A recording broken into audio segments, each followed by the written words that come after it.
Saúde os irmãos com a paz do Senhor, amém? Amém, irmãos? Louvado seja o nome do Senhor Jesus. Mais uma vez estamos incumbidos de trazer a palavra do Senhor, sempre motivo de muita alegria. E ficamos felizes de poder compartilhar aquilo que Deus colocou nos nossos corações com a igreja. Você pode ficar sentado mesmo durante a leitura da Escritura. Nós vamos abrir nossas Bíblias no livro de Isaías, no capítulo 6.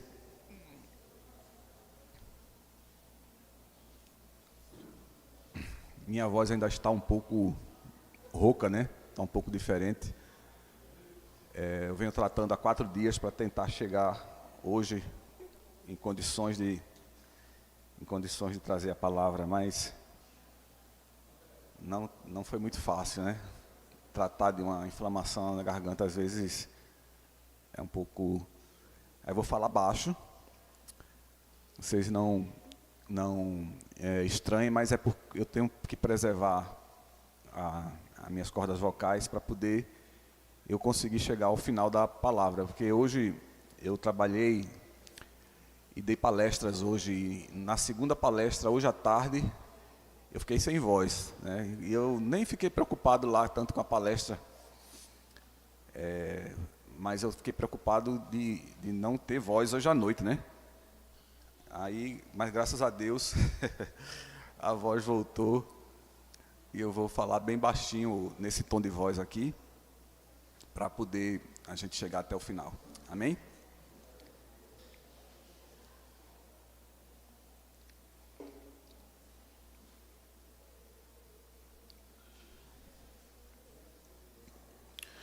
Isaías capítulo 6. No ano em que morreu o rei Uzias, eu vi ao Senhor assentado sobre um alto e sublime trono, e o seu séquito enchia o templo. Os serafins estavam acima dele, cada uma tinha 6 asas, com 2 cobriam os seus rostos, e com 2 cobriam os seus pés, e com 2 voavam. E clamavam uns para os outros, dizendo: Santo, Santo, Santo é o Senhor dos exércitos, toda a terra está cheia da sua glória. E os umbrais das portas se moveram com a voz do que clamava, e a terra se encheu de fumo. Então disse eu: ai de mim, que vou perecendo, porque eu sou um homem de lábios impuros, e habito no meio de um povo de impuros lábios, e os meus olhos viram o Rei, o Senhor dos exércitos. Mas um dos serafins voou para mim, trazendo na sua mão uma brasa viva que tirara do altar com uma tenaz. E com ela tocou a minha boca e disse: eis que isto tocou os teus lábios, e a tua iniquidade foi tirada e purificado o teu pecado. Depois disso eu ouvi a voz do Senhor que dizia: a quem enviarei? E quem há de ir por nós? Então disse eu: eis-me aqui, envia-me a mim. Amém? Vamos orar. Senhor nosso Deus, nós te louvamos pela tua palavra. Ela é viva e eficaz. Só ela pode transformar nossas vidas, só ela pode nos alimentar, só ela pode acalmar, só ela pode trazer vitória. Ó Deus, nós precisamos da tua palavra. E nesse momento, Pai, a tua igreja está aqui para ouvi-la. E, Senhor, eu sou apenas um instrumento teu. Eu quero aprender, Pai, cada vez mais dessa palavra, e quero poder, Deus, ser usado por ti e ver meus irmãos, Pai, crescendo na graça e no conhecimento. Ó Pai, nós somos um corpo e precisamos, Pai, estar atento à tua palavra.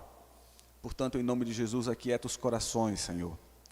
Ó Deus, eu sei que muitos de nós, Senhor, passamos o dia talvez com tantas agitações, com tantos trabalhos, talvez com tantas ocupações, tantas preocupações, tantas coisas, Senhor, na nossa mente, nos ocupando o tempo e os pensamentos, e muitas vezes não colocamos tempo para o Senhor, para pensar nas coisas de Deus, para ter intimidade contigo. Mas em nome de Jesus, se aquieta os corações agora, Senhor. Aquieta os nossos corações e fala conosco através do Teu Espírito. Nós queremos, Senhor, ser ministrados pelo Teu Santo Espírito, em nome de Jesus. Amém? Irmãos, sempre que eu medito nesse texto, eu fico maravilhado como ele é profundo e como Deus renova a sua palavra. Mesmo a gente tendo já falado, vocês também terem ouvido tantas vezes sobre esse texto. Mas me chama muita atenção, e se tem um tema para essa mensagem seria uma visão que transforma. Uma visão que transforma. Nós estamos falando de Isaías, um profeta que transitava entre o palácio e o rei e todo o reino de Israel. E esse profeta, ele era muito bem conceituado, ele tinha uma vida com Deus. Ele era um homem de Deus, respeitado. Ele já profetizava quando teve essa visão aqui. E me chama muita atenção quando ele tem a visão, ele começa dizendo, no ano em que morreu o rei Uzias. E se nós vamos ver na escritura, o rei Uzias, ele reinou durante 52 anos. E sabe aquele tempo de tranquilidade, um tempo de paz, um tempo de calma, um tempo onde o Senhor estava com aquele rei, e aquele rei era inclinado a ouvir a voz de Deus. Então, foram anos bons para o reino de Israel. Quando um governante ouve a palavra de Deus e é guiado por Deus, Deus abençoa a nação prospera. E é o que estava acontecendo no reinado de Uzias. Ele começou a reinar muito novo, acho que com 16 anos, e ele reinou durante 52 anos. E Isaías, ele estava acostumado com aquele tempo de bonança do reinado de Uzias. Nós muitas vezes estamos acostumados com bons tempos em nossas vidas, seja por uma questão no país, na família. Temos às vezes alguém que cuida de nós na família, como Uzias cuidava da nação. Às vezes também na nossa vida tem alguém com autoridade nas nossas vidas que cuida de nós. Eu falo de mim, por exemplo, o meu pai, minha mãe, minha avó, por exemplo, que era uma mulher de oração, uma mulher que se consagrava ao Senhor. E eu poderia dizer, no ano em que morreu Amara Ferreira, porque naquele ano a minha vida mudou. Porque eu deixei de ter aquela cobertura espiritual de alguém que estava cuidando de mim, que se ajoelhava todos os dias para orar por mim, e que era uma pessoa, para mim, de ferro, porque muito corajosa e muito temente ao Senhor, muito fervorosa na oração.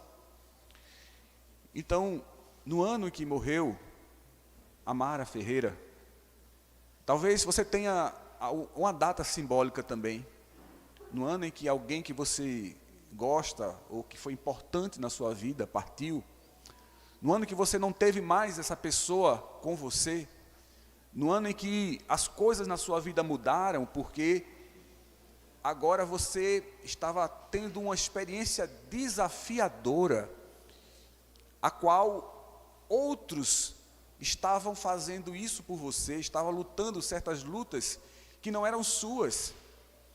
As lutas que meu pai lutava por nós, as lutas que minha avó lutava por nós, que minha mãe lutava por nós. E agora, não é? Se perde um, se perde outro, se perde outro. Tudo isso foram mudanças na minha vida. E minha vida foi mudando drasticamente. Muitas vezes eu vi durante minha vida cristã, eu vi muitas pessoas se desviarem da igreja quando acontecia de um líder nacional, uma pessoa famosa, de repente acontecia um escândalo, e de repente eu via pessoas ali que eu costumava ver de terno e gravata, indo para a igreja, um jovem e tal, E de repente eu vi aquela pessoa dançando carnaval no outro ano, porque ficou decepcionado com a liderança. E eu, meu Deus, por que isso me entristecia tanto quando eu via um jovem? Porque, embora eu não goste de gravata e terno, eu acho muito bonito quem usa. Né? O fato de a gente não usar não é que a gente não acha bonito, né? Eu acho muito bonito quem usa. E quando eu vejo um jovem usando terno, gravata, indo para a casa do Senhor, eu acho muito bonito, né? Eu acho muito bonito, só não acho bonito em mim, mas nos outros eu acho, né? Agora, eu fiquei muito triste quando eu vi aquele jovenzinho que ia sempre, eu ficava, que coisa boa, que menino bonito indo para a igreja, que Jesus, olha Jesus, meu irmãozinho está indo ali para a igreja, todo bonito, abençoa ele. E depois você vê aquele menino, por causa de uma coisa desagradável que aconteceu, ele se machucou e foi embora para o carnaval. E eu, Jesus, por que acontecem essas coisas? Nós somos sujeitos a essas coisas quando nós olhamos para o homem, quando o nosso padrão é o homem. Porque eu sou falho, irmão. Se você procurar defeito em mim, você vai achar um bocado. Muito. Você vai achar. Não interessa, a gente não pode ficar tentando pintar a zebra já está pintada, né? Já está pintada, preta e branca. Não adianta ficar querendo colorir a zebra já está pintada, irmão. Foi Jesus, foi Deus que fez. Então, não adianta eu ficar querendo me embelezar, porque você vai ver meus defeitos. Você vai saber quem eu sou. Você conviver comigo, né? E se você olhar para mim e olhar aqui e ver meus defeitos, você vai dizer, esse cara é só um homem humano. Sim, eu nunca disse que era mais do que isso. O Senhor usa vasos de barro. Amém? Você pode não ser um vaso de ouro, de prata, mas Jesus pega você que é o barro, quebra o barro e faz um vaso novo. Aleluia! Então você pode, sim, ser usado por Deus. E você pode ter uma visão transformadora desde que seus olhos estejam postos em Cristo. O Salmo 34 diz: puseram nele os seus olhos e foram iluminados, e os seus rostos não ficaram confundidos. O seu rosto não fica confundido quando você olha para o Senhor e você é iluminado pelo Senhor. E seu rosto não fica confundido, ainda que as águas tumultuem, ainda que haja muitos problemas, mas os seus olhos estão em Cristo. Então vamos lá, ele olhou para cima, ele olhou para o alto e viu o Senhor. E o seu séquito, as abas, né, enchia o templo. E os serafins estavam acima dele, cada um tinha 6 asas, com 2 cobriam os seus rostos, com 2 cobriam os seus pés, e com 2 voavam. Esse texto me chama muita atenção, porque serafins são seres que são mencionados somente aqui, no livro de Isaías, né? E uma melhor tradução para eles seriam seres abrasadores, seres inflamados, como fogo, né? Eles são como uma imagem de algo, uma tocha, algo, né, surreal para nossa mente conseguir alcançar uma imagem de um serafim. Então, eles estavam ao redor do trono. Os serafins estavam ao redor do trono. Veja que seres santos, que seres poderosos estavam diante do trono. Mas o que me impressiona é que eles voavam com 2 asas, mas ele cobria os rostos com 2 asas. Em sinal de humildade, eles cobriam os seus rostos. Eles cobriam os seus pés, sabendo que eles estavam em lugar santo. Lembra de Moisés? Tira a sandália dos teus pés, porque o lugar que tu estás é terra santa. Se seres que estão diante do Senhor de todo o tempo, estão cobrindo os seus rostos, cobrindo os seus pés, discernindo que estão em terra santa, que estão diante de Deus, estão diante do ser absoluto, supremo, todo-poderoso. Irmãos, isso traz em nós um temor tremendo. É uma visão aterrorizante, aterradora. É uma visão que dá calafrios. Nós podemos nos achegar diante de Deus. Podemos. Jesus Cristo que rasgou o véu de alto a baixo. Isso é fato. Aí você pode dizer, não, irmão, mas isso aí é no Velho Testamento. No Novo Testamento diz que nosso Deus é fogo consumidor. No Novo Testamento diz que dura coisa cair nas mãos do Deus vivo. O pessoal parece que não se lembra, né? Parece que não, essa coisa aí ficou no Velho Testamento. Irmão, está no Novo dizendo que dura coisa cair na mão do Deus vivo. Que nosso Deus é fogo consumidor. Ele é o mesmo Deus, a sua presença é tremenda, poderosa, gloriosa, aleluia. E nós, seres humanos, quando chegamos perto dessa presença, irmãos, bate um temor e um tremor absoluto. Apóstolos que conviveram com Jesus, como João, quando teve a visão do Apocalipse, caiu sem força, praticamente desmaiado. Desmaiado. Sabe o que é cair desmaiado? Porque teve uma visão. Os profetas, a Bíblia diz que o profeta Daniel, quando teve a visão, não é? Junto do rio, ele viu o anjo do Senhor e ele caiu sem força. E o anjo chegou perto dele e o levantou. Porque a visão de Deus, da glória de Deus, é algo assustador. A palavra é essa mesmo, sabe por quê? Porque nós somos seres pecadores. Se os anjos que são santos, se os querubins, se os serafins, eles cobrem os pés, eles cobrem os rostos quando estão diante da presença do Senhor, imagine nós. Nós devemos ter discernimento. Não é a questão de apenas respeitar o ambiente do santuário, onde o culto é feito. Aqui é um lugar santo, sim, porque é um lugar que os santos estão, a casa de oração, claro que sim, mas a presença de Deus, ela deve nos impor temor.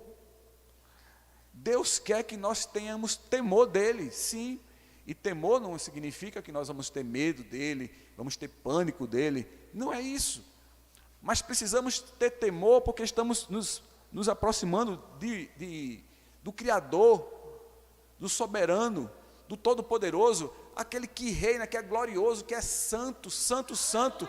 E aí, Isaías, quando olha para isso, Isaías tinha escrito já no capítulo 1, denúncia contra o povo de Israel. Ele denuncia os pecados de Israel, ele denuncia as coisas erradas que Israel fazia, ele denuncia, né, aquela vaidade que existia, né?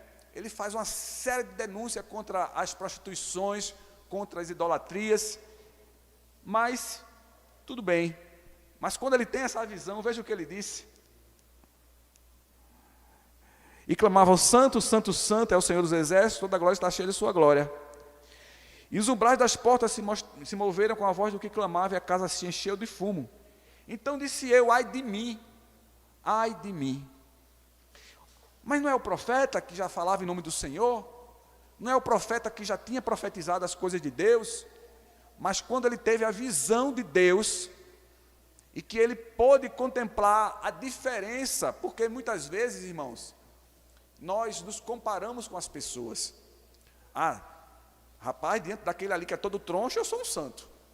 Diante daquele ali que mata, que rouba, que se prostitui, que adultera, que fuma, que não sei o quê, eu sou um santo.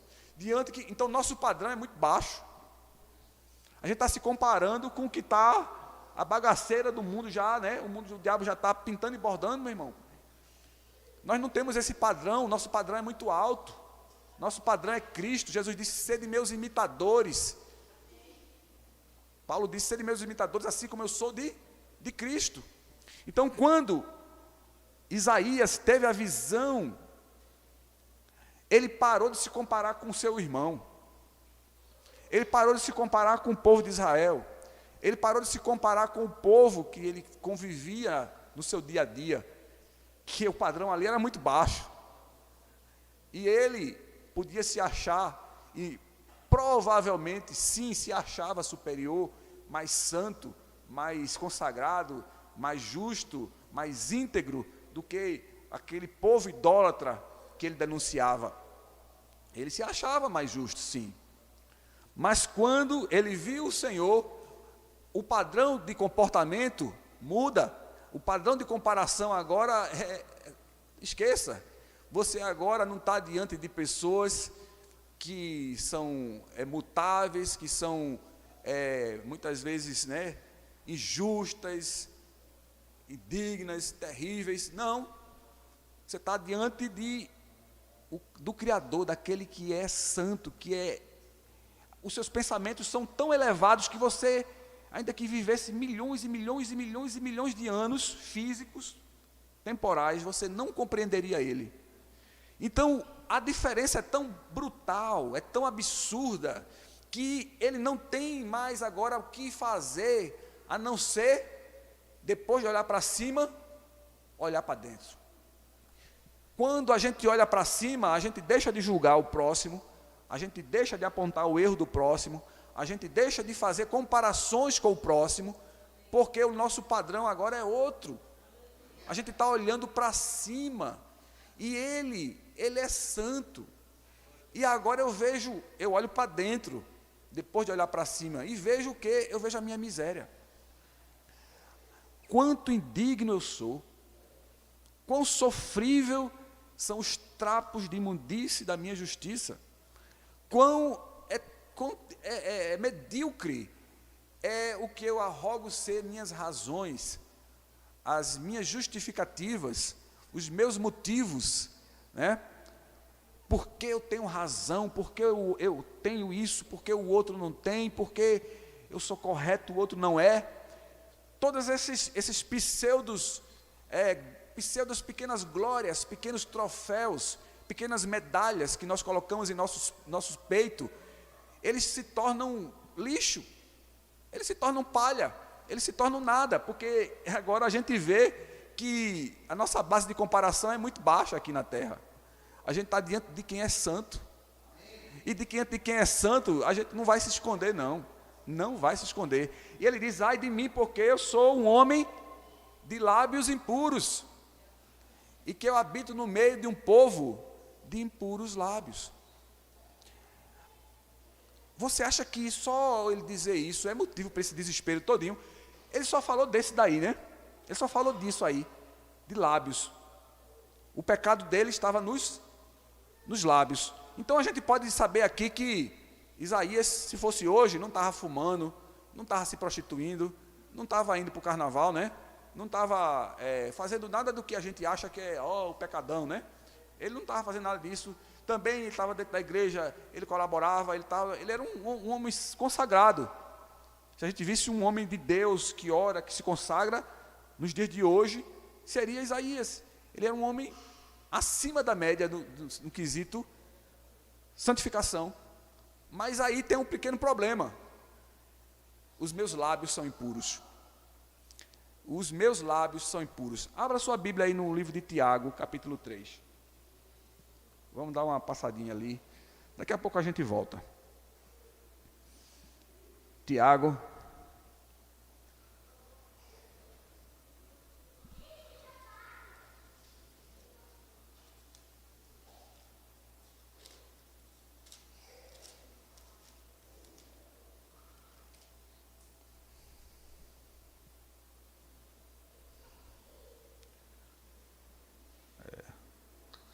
Versículo 5, é muito grande o texto, eu ia ler, mas eu vou diminuir o texto aqui.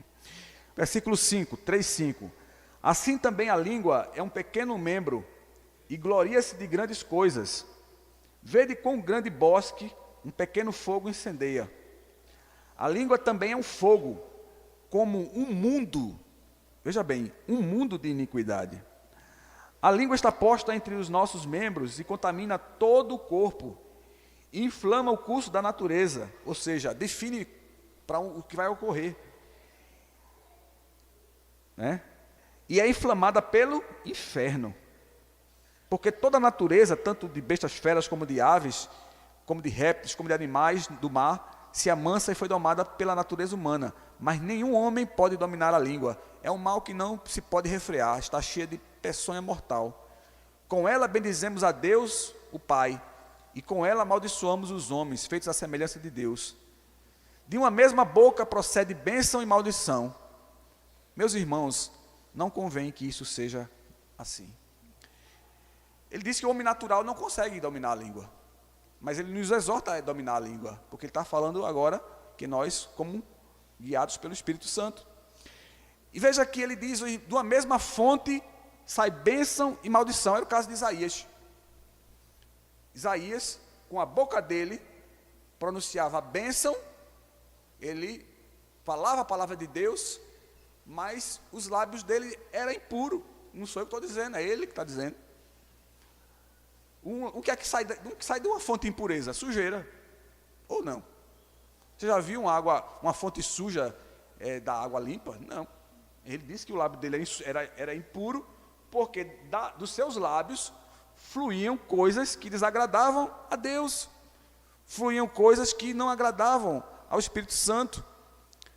E aí, como é que pode, de uma mesma boca, sair bênção e maldição? Às vezes acontece isso conosco, irmãos. É isso que nós muitas vezes fazemos. É isso que nós muitas vezes vivemos. Como Isaías, falando da palavra do Senhor, mas se pisar no meu calo, eu respondo na lata. Eu não seguro o meu eu não seguro o homem velho, ele desce da cruz e eu parto para cima. Ou muitas vezes nós usamos a nossa língua para ofender ou para criticar de maneira destrutiva, né? Para amaldiçoar muitas vezes, porque nós, quando não usamos a nossa língua para correção, estamos fazendo semente de destruição. Porque se há uma coisa muito difícil no mundo de hoje, é encontrarmos pessoas maduras que cheguem para outras pessoas e sentem com elas e digam: irmão, senta aqui, vamos conversar. Você é meu irmão, te amo em Cristo. Agora, eu tenho algumas coisas para te dizer que eu acredito ser para o teu bem, e eu preciso te falar. Eu posso até estar errado, mas eu vou te falar. Eu acho que vai ser bom para você se eu falar isso. Está acontecendo isso. O que é que você acha? Não seria melhor mudar essa posição? Não seria...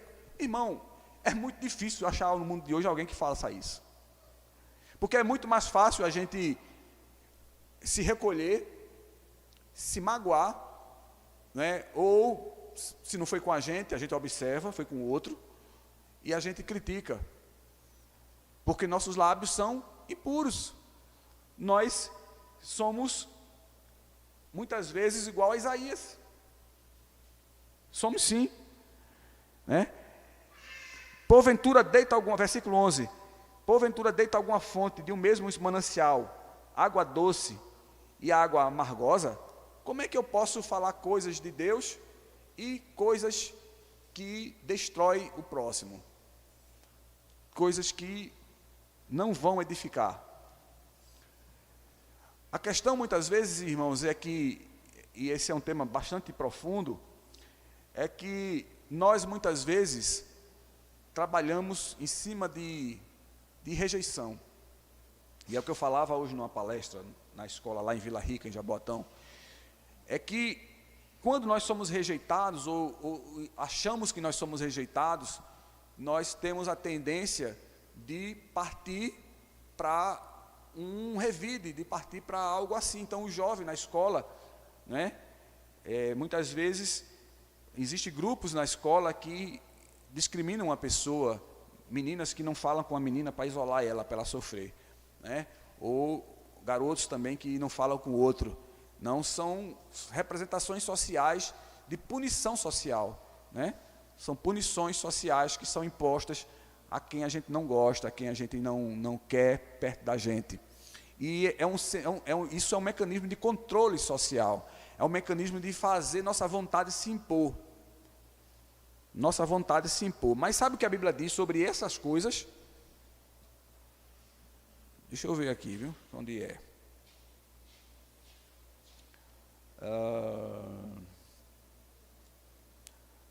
Ele diz aqui que essa sabedoria não é de Deus, mas essa sabedoria é animal e diabólica. Veja se você acha aí. Se você falar, se você acha, vê Duda, no instante acha aí. Mas essa sabedoria não é de Deus, ela é irracional, ela é animal, ela é diabólica, ela é... Versículo 15, bota aí o versículo 15. Nossas tramas de usar nossas línguas para manipular, para fazer o nosso jogo social, nosso jogo de controle, nosso jogo de fortalecer nosso time, fortalecer quem é dos nossos, quem é nossos parceiros e excluir quem não é. Essas coisas aí, essa sabedoria não é do alto, ela é terrena, ela é animal e ela é diabólica. A palavra de Deus diz isso. E o Senhor está dizendo que nós não podemos viver dessa maneira. Nós somos corpo de Cristo, nós somos a igreja do Senhor Jesus, somos um só corpo. Se um corpo sofre, todo o corpo sofre.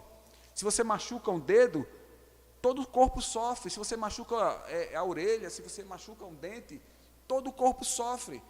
Nós não podemos olhar para o outro e dizer, está vendo? Está passando por isso tudinho, porque é desobediente. Está fazendo tudinho, porque isso é rebelde, está vendo? É pecado, é maldição, está vendo? Desceu.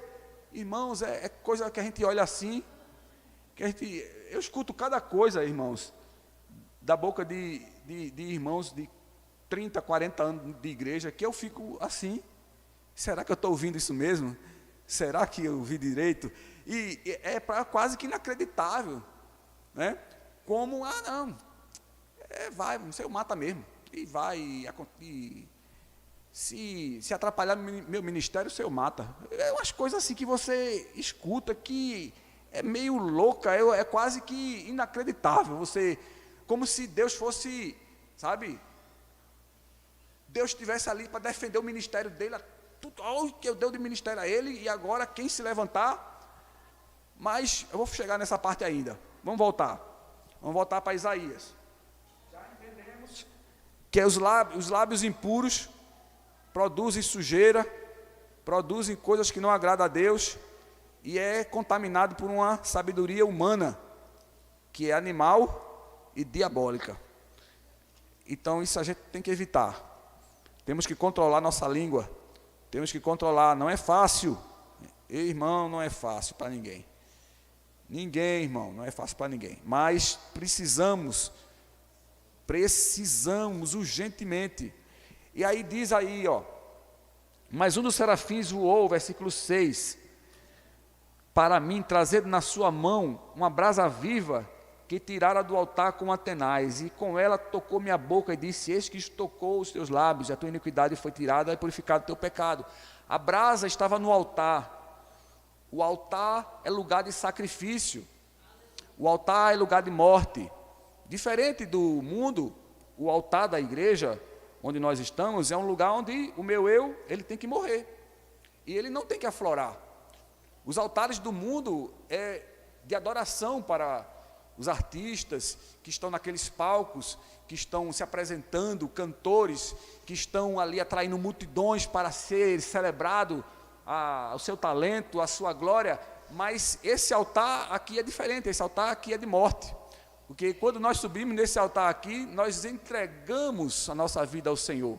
Como o altar simbolizava no Velho Testamento, o animal que era levado para o altar, era sacrificado no altar, esse altar era santificado pelo sangue derramado, assim também o altar aqui em cima, ele é santificado com a renúncia do meu eu, quando eu nego a mim mesmo, quando eu não faço a minha vontade, quando eu deixo o meu orgulho de lado para fazer a vontade do Senhor. Então, como eu nego a mim mesmo, o Senhor é glorificado na sua vida e na minha, aleluia. O lugar é o altar de morte, não é o lugar de aparecer, não é o lugar de brilho, não é o lugar de glamour, isso é coisa lá fora. Aqui a gente se nega, aqui a gente se anula, aqui a gente se abaixa, a gente se humilha, para que Deus cresça, para que Ele faça a sua obra. E ele disse, então essa brasa que foi tirada do altar, porque essa brasa purificou ele. O cordeiro foi morto desde a fundação do mundo, não é?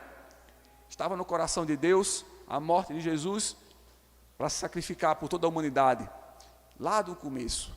Então ele tira do altar, onde esse cordeiro já estava sacrificado, mesmo que cronologicamente na terra Jesus não tivesse descido ainda, mas ele já estava sacrificado. Essa brasa do altar, do sacrifício do cordeiro, pode purificar a boca de Isaías. Então ele é purificado do seu pecado.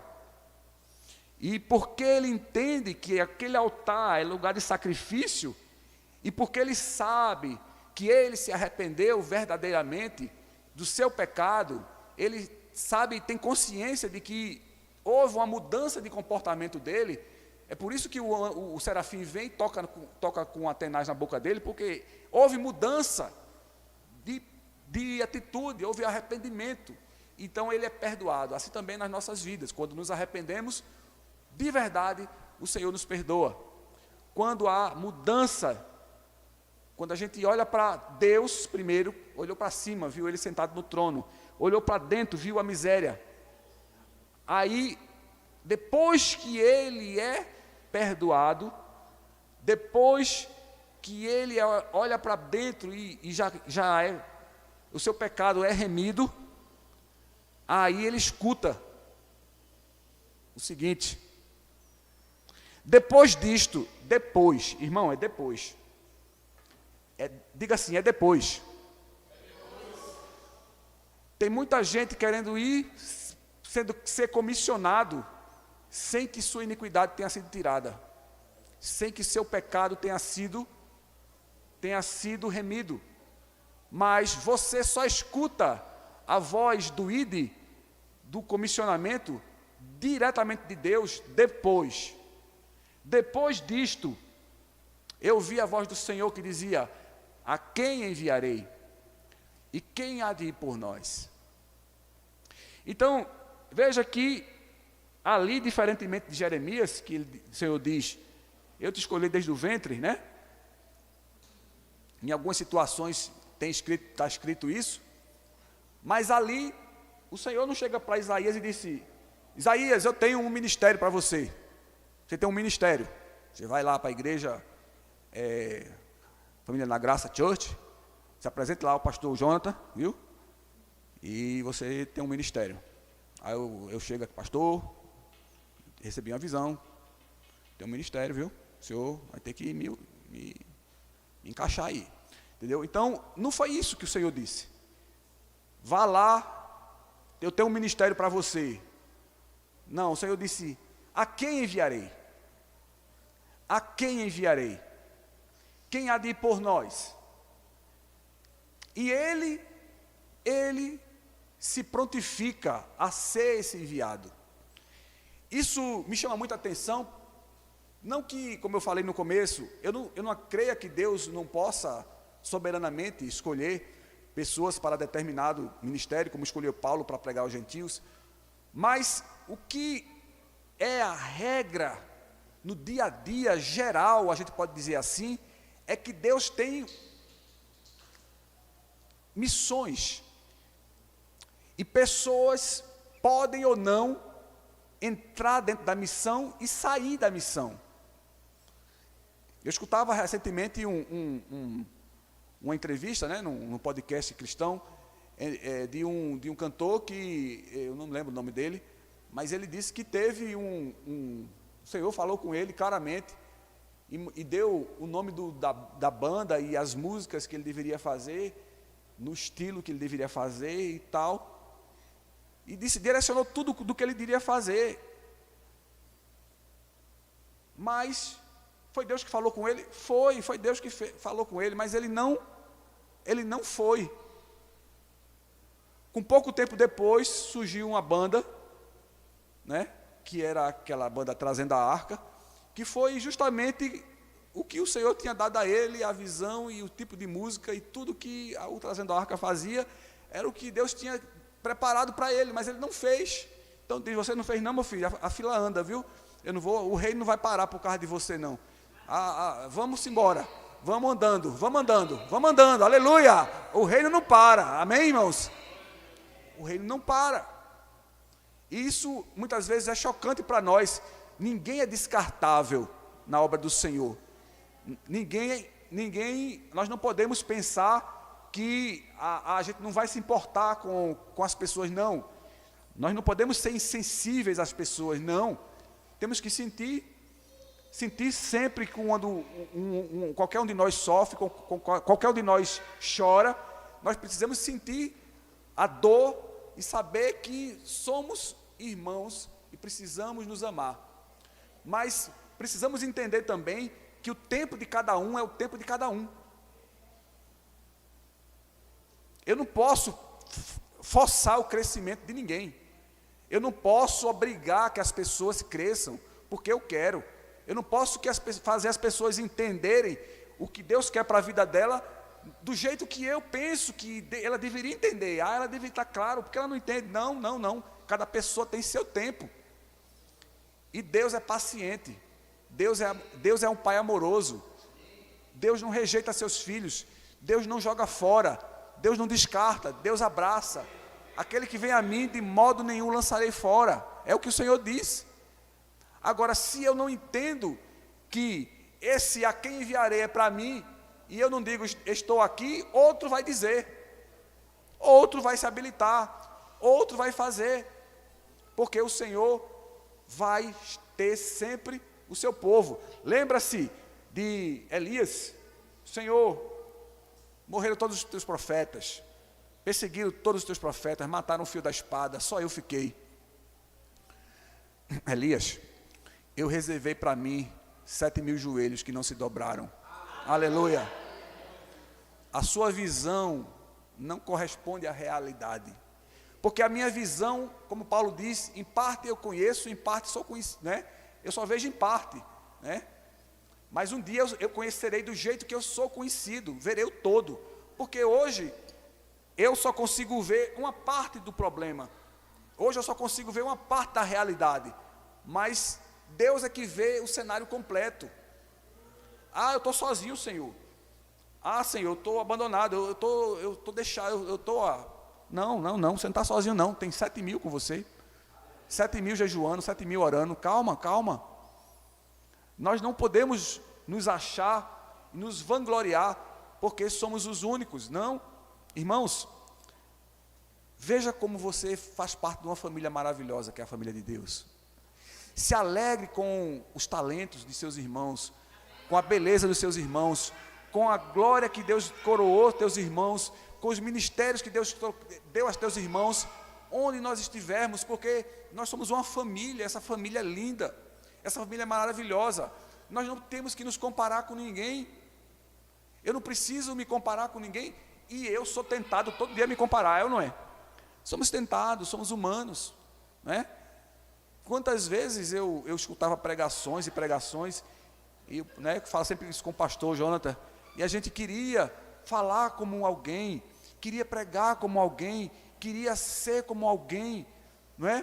Porque nós temos pessoas que são referência para nós.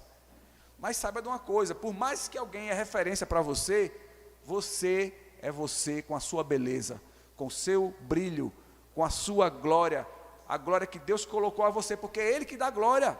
Ele diz: eu exalto o abatido e humilho o exaltado. Então Deus, ele exalta sim. Deus exalta sim. Então nós precisamos nos alegrar e não nos comparar.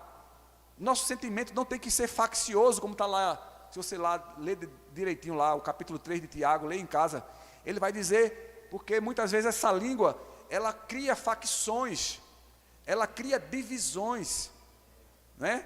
E ela mente contra a verdade. Veja o que está lá escrito, que eu não li o texto todo, mas está lá escrito em Tiago 3, que essa língua que profere maldições e bênçãos, que abençoa e que maldiz, ela mente contra a verdade, somos nós. Ela cria facções, ela cria atrito dentro do corpo. E não pode ser assim. Não pode ser assim. Porque o corpo é de Cristo, a noiva é de Cristo, a igreja é de Cristo. Ele comprou com seu sangue, a igreja é santa, a igreja de Cristo é imaculada. Você pode olhar para mim e ver defeito, você pode olhar para mim e ver falha, mas saiba que aquele que morreu por mim e por você, quando olha para nós, ele vê uma igreja santificada, purificada pelo seu sangue. Ele vê agora um povo santo, um povo escolhido, pedras vivas, porque ele nos chamou das trevas para a sua maravilhosa luz. Aleluia!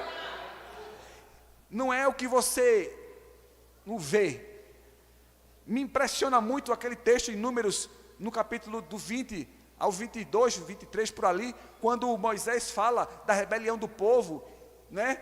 E Deus está ali castigando o povo, mas logo depois chega Balaão, e Deus diz: não vai amaldiçoar não, quem corrige meu filho sou eu que sou pai corrijo meu filho, mas você, quando olhar para o meu povo, diga: esse povo é lindo, esse povo é maravilhoso, esse povo é abençoado, esse povo é próspero, esse povo é vitorioso, esse povo é glorioso. Você tem que abençoar meu povo, Balaão, porque eu já abençoei. E quem é você para amaldiçoar aquele que Deus abençoou? Aleluia! Ele corrige, mas é Ele que restaura, é Ele que redime, é Ele que compra, é Ele que apaga os pecados, é Ele que salva. Aleluia! É que nem na sua casa, meu irmão. Sua mãe podia, seu pai, né? Sua mãe ali, ó, a chinelada, mas vai alguém puxar teu cabelo, para tu ver o problema. Vai puxar o cabelo. A mesma coisa é: vai tocar na menina dos olhos do Senhor. Vai tocar? Toca. Irmãos, a gente não tem que falar isso com orgulho e jogando maldição em ninguém, porque eu já vi muita gente fazer: olha, não toca não sei o quê. Não é isso, não se trata da gente amedrontar ninguém, não. Eu nunca usei isso, nem você deve usar, nem nós não devemos usar essa proteção de Deus como algo para amedrontar ninguém. Não precisa. Mas saiba de uma coisa: ai de quem tocar em você, porque você é de Deus, você é escolhido por Deus, você tem dono, você é comprado pelo sangue precioso do Senhor Jesus Cristo. Aleluia! Você é santo, você é precioso. Você pode ter problemas e pecados, como Isaías tinha, mas Deus é Deus que corrige, é Deus que cuida, é Deus que muda, é Deus que transforma. Ninguém bate não nos meus filhos não, diz o Senhor. É eu que cuido. Aleluia. E aí ele diz: Senhor, eis-me aqui, envia-me a mim. Então primeiro ele olha para o céu e vê Deus sentado no trono. Depois que ele vê a glória do Senhor, ele olha para dentro e vê a sua miséria. E depois que ele é purificado, ele olha para fora. 3 olhares. Olha para cima, olha para dentro e depois ele olha para fora. Porque depois que ele está transformado, aí sim, ele pode realmente, como perdoado, transformado, ele pode ser enviado para ser uma bênção para aqueles que estão esperando a palavra do Senhor. Que nós sejamos assim também em nossas vidas, que nós possamos ter essa disposição que Isaías teve, essa coragem de encarar, e não sermos como os fariseus, né, que se orgulhavam do seu comportamento padrão, o seu comportamento exterior, moral, ético, irrepreensível, cumpridor das leis, mas que carregava no seu coração o quê? Muita inveja. A Bíblia diz que entregaram o Senhor Jesus por inveja. Inveja. Então, muitas vezes, no meio de muita exposição de santificação, exposição de aparência humana, é um ambiente de muita competitividade, e de muita rivalidade, e de muita inveja. Era isso, foi por causa disso que mataram Jesus, por causa de inveja, porque o povo seguia ele, o povo via que ele era diferente, mas eles não podiam aceitar isso. Que nós não sejamos assim, preocupados com o nosso padrão externo, mas façamos como Isaías, que olhou para dentro, viu que precisava mudar, e só depois que ele olhou para dentro e mudou, ele pôde ir para a missão que o Senhor tinha para ele. Você só pode ir para a sua missão quando você tiver essa visão restauradora, na sua vida e na minha vida. Que Deus nos abençoe, irmãos. Amém. Glória a Deus.